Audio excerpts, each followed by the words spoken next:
البدع والأهواء، أهل البدع العقائدية وأهل البدع السياسية. نقول بيننا وبينكم السلف، بيننا وبينكم الكتب، كان فيقول البدع بيننا وبينكم. Nawawi rahimahullahu ta'ala al-hadisul hadi wa sab'un ba'da khamsimi'ah. Hadis yang ke-571. Wa an Samurah bin Jundab radhiyallahu anhu qala Rasulullah sallallahu alaihi wasallam. Dari Samurah bin Jundab, yang lain baca Jundub tidak masalah. Radhiyallahu anhu berkata, Rasulullah sallallahu alaihi wasallam bersabda, Innal mas'alata kadun yakuddu bihar rajulu wajhah.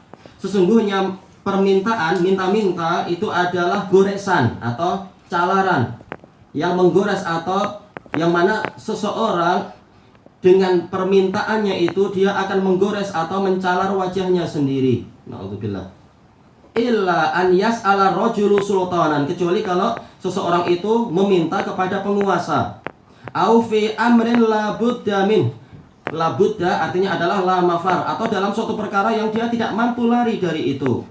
Rawahu Tirmidzi wa qala haditsun hasanun shahih. Qal wal kaddu al khadsh, yaitu apa? Calaran atau cakaran atau goresan. Wa nahwuh, dan yang seperti itu. Baik. Disebutkan oleh sebagian pensyarah, ana lupa kalau bukan Al-Munawi adalah yang sebelumnya, yaitu Al-Qadhi Iyad rahimahumullahu taala. Ini menunjukkan bahwasanya minta-minta yang hukum asalnya adalah dosa besar. Karena apa? Di sini menunjukkan hukumannya itu berat. Kita tahu bahwasanya kalau kita luka di bagian yang lain tidak terlalu sakit. Tapi kalau di wajah, ini dari sisi fisikalnya ini sendiri sangat, apa istilahnya, nyeri itu ya. Karena apa? Karena syarafnya memang paling kuat di situ.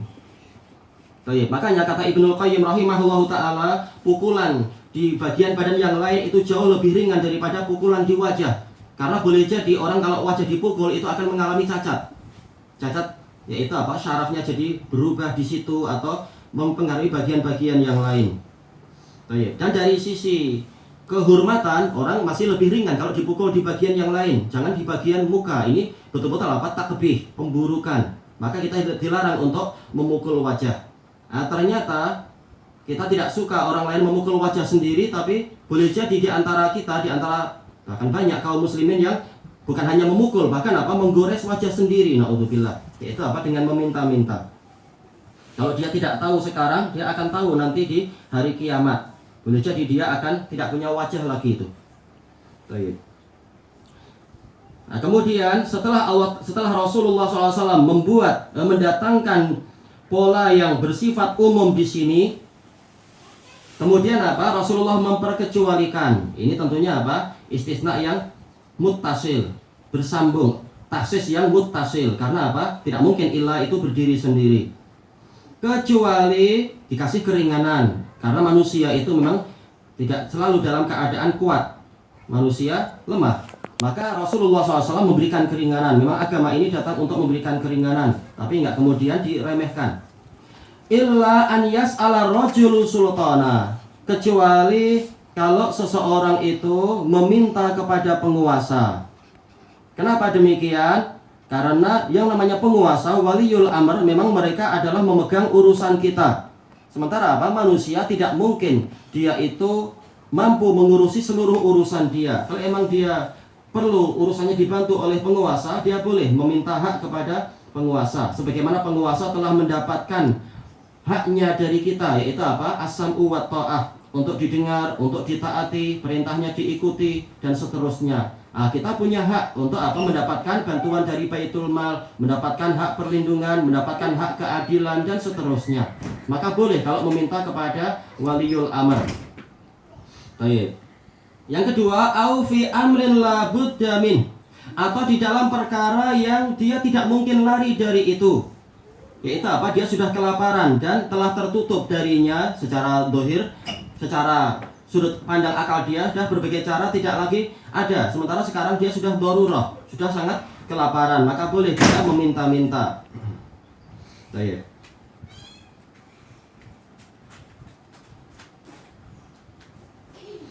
Disebutkan oleh Syekhul Islam Ibnu Taimiyah rahimahullah di dalam kitab Al-Ubudiyah, yaitu memang Allah Subhanahu wa taala menjadikan bahwasanya kemuliaan seseorang itu menjadi sempurna ketika dia tidak berhajat kepada orang lain. Dan kalau dia sampai berhajat kepada orang lain, maka akan berkuranglah kemuliaan dia.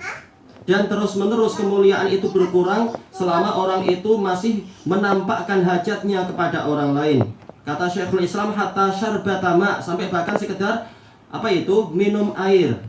Sekedar minum air aja, sesuatu yang sangat sederhana, yang mana manusia itu adalah syuraka fi salasah. Kata Rasulullah, manusia bersekutu dalam 3 perkara, diantaranya adalah air. Tapi dalam perkara yang sederhana, yang sangat mendasar ini saja, kalau seseorang sampai minta kepada orang lain, ini nilai dia, yaitu yang kusu qadruh, kata Syekhul Islam, nilai dia akan berkurang di mata orang yang dia minta tadi. Karena tangannya di bawah. Dan kata Syekhul Islam, Allah Ta'ala sengaja menjadikan yang seperti itu liyakuna dinu kulluhu lillah, agar betul-betul ketundukan itu hanya untuk Allah Ta'ala saja. Betul-betul hajat hanya kepada Allah. Betul-betul iftiqar, yaitu rasa ketergantungan itu hanya kepada Allah. Baik, makanya orang yang paling sempurna tauhidnya adalah orang yang sama sekali tidak tergantung pada orang lain. Baik, ini akan terkait dengan hadis masalah apa itu? 70.000 orang yang masuk surga tanpa hisab dan tanpa azab. Kembalinya kepada apa? Wa ala rabbihim yatawakkalun. Hanya kepada Rabb mereka sajalah mereka itu bertawakal. Padahal perkara-perkara yang disebutkan, 3 perkara yang disebutkan sebelumnya, ini manusia sebenarnya lemah. Di antaranya apa itu? Rasulullah mengatakan mereka adalah humul ladina la yastarqun. Mereka tidak minta diruqyah. Padahal manusia, orang tersebut dalam keadaan sakit. Sakit itu adalah madonnatul halak. Bahkan boleh jadi madonnatul maut. Sebagaimana kata para ulama, al-marad baridul maut. Yang namanya sakit itu adalah pos kematian, dekat kepada kematian. Dalam keadaan lemah dan tergantung, ternyata orang ini mau untuk tidak minta diruqyah, cukup minta pada Allah Ta'ala, meruqyah diri sendiri. Nah, ini dia adalah orang yang sangat mulia, tauhidnya sempurna. Yang kedua adalah wala yatatayyarun, tidak merasa sial dengan perkara-perkara yang tidak masuk akal itu. Baik. Sementara kita tahu manusia, kata Imam Ibnul Qayyim rahimahullah, manusia ini adalah hambanya dzunun, yaitu hamba dari persangkaan. Ada apa dikit dia langsung menyangka, karena memang manusia itu lemah. Sementara tabiat itu sangat terkesan, sangat terpengaruh oleh faktor-faktor dari luar. Manusia itu lemah. Tapi dalam keadaan seperti itu, setiap saat pikirannya itu ada perasaan ini, perasaan itu, dia mampu untuk menghilangkan itu, tidak mau untuk mengikuti rasa tatoyur tadi, merasa sial ini, rasa sial itu. Tapi merasa cukup dengan perlindungan Allah. Nah, dengan itu dia jadi kuat, dan dengan itu tauhidnya sempurna. Kemudian yang ketiga adalah wala yaktawun, tidak melakukan kai. Nah, ini para ulama khilaf dari sisi mana kai itu dimakruhkan.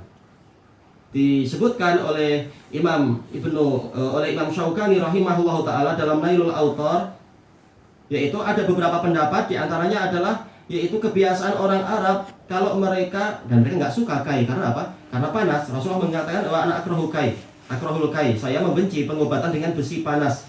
Kita pun nggak suka itu. Tapi orang Arab menjadikan itu adalah pengobatan yang terakhir. Yaitu kalau dengan berbagai cara tidak mampu, maka mereka mengatakan akhirud dawa al-kai. Akhir dari obat adalah kai. Maka orang-orang jahiliyah mereka tergantung kepada kai akhirnya. Betul-betul menggantungkan harapan pada kai, bukan menggantungkan pada Allah. Baik, maka orang yang mampu untuk meninggalkan itu, walaupun dia sangat memerlukannya menurut persangkaan dia, karena obat belum tentu kai, mungkin ada yang lain. Maka kalau dia mampu meninggalkan itu dan bertawakal pada Allah, maka tauhidnya sempurna. Berarti hadis Ibni Abbas yang kita bahas tersebut, muttafaqun alaih, kembalinya adalah kepada penghambaan dan ketergantungan yang sempurna pada Allah. Nah, dengan itulah nilai dia menjadi nilai yang paling tinggi. Makanya manakala Rasulullah SAW adalah sayyidul mutawakkilin, pemimpin orang yang bertawakal, beliau tidak minta diruqyah. Beliau juga tidak merasa sial dengan yang macam itu. Demikian pula beliau tidak mengkai diri sendiri, tidak pula meminta kai, maka beliau tauhidnya sempurna. Baik. Tapi dari mana ada beberapa dalil yang menunjukkan Rasulullah pernah meminta sesuatu kepada para sahabat? Baik. dijelaskan oleh Imam Nawawi rahimahullah, terkadang beliau meminta itu adalah al-mubalaghah fil ibahah. Sekedar apa? Bersungguh-sungguh menunjukkan bolehnya barang tadi. Seperti kisah apa? Ruqyahnya Abu Sa'id Al-Khudri. Beliau meruqyah lalu beliau mendapatkan 30 ekor kambing.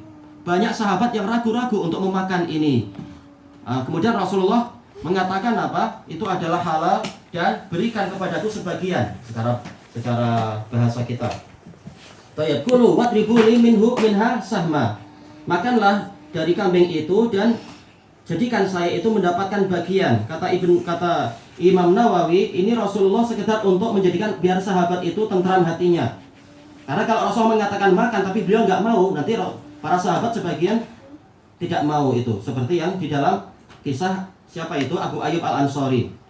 Rasulullah membolehkan untuk makan basol, makan kuros, makan bawang merah, bawang putih, dan daun bawang, tapi beliau nggak mau. Maka Abu Ayyub mengatakan, saya tidak mau apa yang Anda tidak mau.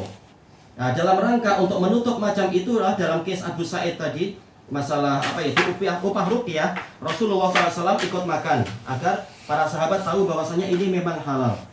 Dan dari sisi yang lain, para sahabat telah terikat baiat dari Rasulullah SAW untuk apa? Betul-betul melindungi Rasulullah SAW dan memberikan seluruh bantuan dengan jiwa, raga, dan harta, sebagaimana mereka melindungi anak istri. Baik, ini sudah baiat dan mereka gantinya mereka diberi surga. Sementara kita nggak boleh menuntut murid kita, menuntut pengikut kita baiat-baiat macam itu, lalu kita meminta harta mereka sesukanya. Kita bukan Rasul. Makanya Allah Ta'ala berfirman, An-Nabiyyu aula bil mu'minina min anfusihim. Nabi itu lebih layak untuk dimuliakan oleh mukminin daripada diri mereka sendiri. Baik, maka tidak boleh kita berdalilkan, oh Nabi aja meminta, kita boleh. Enggak, ini khusus. Case-nya adalah lain-lain. Makanya Rasul melarang kita untuk meminta-minta. Baik, berarti apa? Kalau kita ingin sempurna tauhidnya, ikuti Rasul dari sisi apa yang memang beliau dijadikan sebagai teladan, yaitu tidak meminta-minta dan hanya bersandar pada Allah Ta'ala.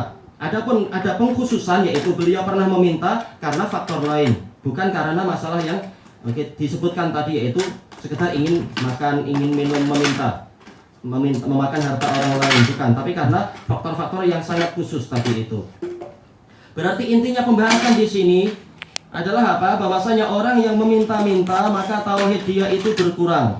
Boleh jadi berkurang dari sisi kesempurnaannya, dan boleh jadi berkurang bahkan dari sisi asal tauhidnya. Kalau sampai apa? Meminta sesuatu yang tidak dimampui oleh makhluk. Ini asal tauhidnya pun akan rusak. Karena para ulama mengatakan berdoa kepada selain Allah itu langsung apa? Syirkul akbar. Bukan apa? Bukan syirkun asghar. Tapi kalau meminta kepada makhluk perkara yang makhluk itu mampu, maka inilah yang dikatakan mengurangi kesempurnaan tauhid. Nah, dalam hadis ini dijelaskan bukan sekedar tauhidnya itu, bukan sekedar kesempurnaan tauhid berkurang, bahkan ini adalah dosa besar. Baik, kecuali yang Rasulullah perkecualikan tadi. Ilahuna wallahu a'lam. Ilahuna subhanakallahumma wa bihamdika la ilaha illa anta astaghfiruka wa atubu ilaik.